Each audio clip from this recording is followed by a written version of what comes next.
Hey guys, Jason here, and welcome back to the Abyssgarage. And today it's another video on the 1980 Shovelhead FLHS project that we have going on here. So the last video that I put out on this bike, I completely tore it down to the bare frame, as you see right here. And hopefully, if everything goes right and uneventful, we're going to be repairing this frame today. Now, this frame has completely cracked all the way around, right over here by the transmission mount area, which apparently is fairly common from older gentlemen that I talked to. So that makes me feel a little bit better with the hopes of fixing this frame itself, so that way we can get everything back together on my dad's bike. So with that being said, let's dive into today's video, shall we? All right, so give me a quick minute to banter here and explain what I'm going to do before I actually get to it, so that way if anyone has any questions, they'll know right away. So wanted to show you guys here, I got the frame laying over on its side, and you can see here that it has cracked, and it's cracked all the way around on this frame, which I kind of find interesting in itself, being that it cracked along the weld. However, before it looked a whole lot worse, because this was a huge gap here, and I think what was happening was the swing arm and the wheel itself, when the bike was assembled on the kickstand, it was acting like a fulcrum, and it was really pulling the frame apart. But now that everything is, all the weight's off the bike and the frame is sitting naturally, it's pulled back into place, which is nice. This side is a little proud, so we're going to have to, I think, just simply use a ratchet strap and get it back into place. Hopefully, that way I don't have to make any frames or jigs or anything like that. So we're going to groove, or take a grinder here, I think a grinder at least, and clean up this area, get everything grooved out, V'd out rather, so that way we can get proper weld penetration on this frame itself. And then when I'm done here, I have some scrap material, and I'm going to go ahead and then make some like fish plates, if you'll say, and really stiffen up this area and have no cause for worrying about later on down the road. Real quick, with that being said, let's just say, for sake of argument, I'm not able to repair this. The good news is the Shovelhead hardtail frame, the hardtail kit I put on my Shovelhead frame rather, I had to cut the frame about here. So at the end of the day, this frame is still savable. It will be saved. Preferably keep it a swing arm bike in this case, and that way we can get it going again and put some more miles on the bike. So again, now that I'm done talking, I just wanted to explain everything here, so that way there's really no questions, and let's get to it.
All right, so I got the majority of the welding here done. I'm going to take a minute. I want to show you guys this. I'm figuring on videos that are more informative on YouTube, it really helps if you guys, if you have that certain repair that needs to get done. So instead of just kind of like, you know, basically just putting a time lapse up with this, you know, I'll take a second and then show you guys everything. So hopefully it helps you out for the long road here. So with that being said, on the back side here, I welded this up and then took a flap disc and knocked it down because I'm going to make a plate for strength itself. And then here, I don't know if the GoPro is going to zoom in or focus rather. However, welded here, I do have a little spot that I have to complete. With that being said, I'm going to go to the other side and show you guys what we got going on. Of course, it's like a death trap trying to walk around here. All right, so here is the front side now, top side of the frame itself. I got it welded up. Fairly decent welds considering it's been a minute. However, I've noticed once I got this welded that there is a hairline crack, that it was also cracked from here. And it's also, you can see where the crack continues down. So not only was the frame cracked, it was cracked here all the way around, and it also had a secondary crack that spread out from this factory, I would say rosette weld, came down and then over and met up at the same spot. So something to keep an eye out on. But like I said, the frame, it welded up really nice for me. So this was a really good, just a really good thing overall. So I'm going to go ahead and then just finish the one weld and then grind out this other crack, take care of that. I should be able to then flap disc that top weld smooth, and then go ahead and then make a like a fish plate itself. And then hopefully this frame should be ready to go.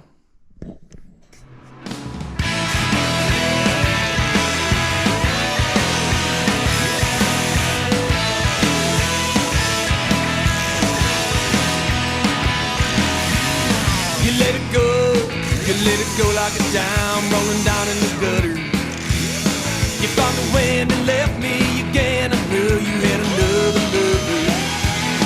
You were packed up, shacked up, gone on the weekend.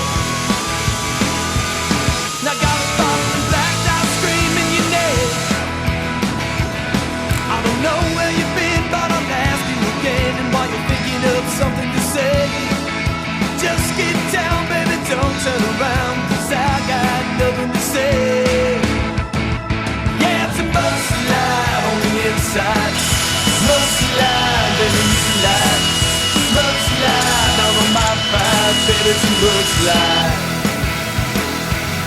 You put me down like another one of your addictions. I said a stack, said a couple of licks, it was time for your intervention. And I was hijacked, left back drunk on a weekend. I got a bottle and blacked out screaming your name. I don't know where you've been, but I'll ask you again. And while you're thinking of something to say, just get down, baby, don't turn around, 'cause I got nothing to say. Yeah, it's a mudslide on the inside. Mudslide, baby, you lied. Mudslide, now on my pride, baby, it's a mudslide.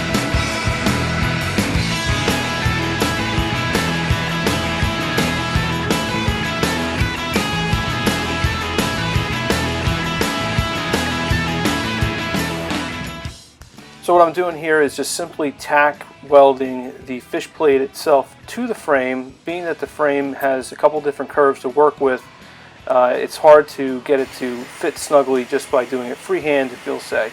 So by tacking it, I'm able to use the MAP gas torch to heat up the plate, and then simply use a dead blow hammer to get it to contour nice and tight to the frame, allowing for easy and proper welding.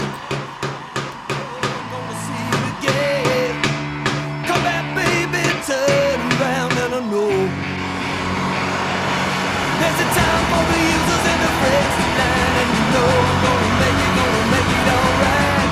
So come back, baby, turn around, 'cause I got something to say. Yeah, it's a mudslide on the inside.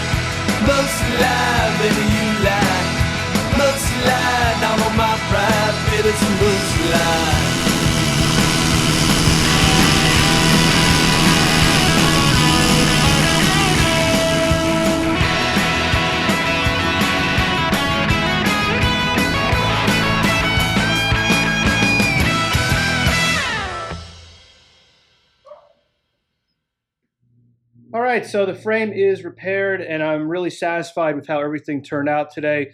Just from the welding, the re-welding of the crack itself and taking care of that, to making the fish plates, to welding them up, and actually taking that extra step and using the needle scaler that I have to go ahead and kind of, I wouldn't say antique, but kind of make those fish plates kind of look more like cast and blend into the frame itself. Now, granted, obviously, a lot of this is going to be covered, and you're not going to see it unless you're really looking for it, especially once we get paint on it.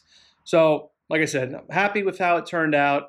I feel confident that when it goes back together, that I am not going to have to worry about the frame itself while riding, or that if someone else is riding this bike, that I don't have to worry about the repair in that case. So, with that being said, if you guys are enjoying the content on the Shovelhead FLHS little mini series that we're doing here on this bike, definitely subscribe so that way you guys can see when I'm going to be putting out more content on this bike. So we are definitely, like I had mentioned, it's like focused mainly on this bike to get it done and back as a rider, and then from there obviously go back hopefully to the Shovelhead chopper build that's been ongoing. So with that being said, I'll see you guys around for the next video in the Abyssgarage, and take care, guys.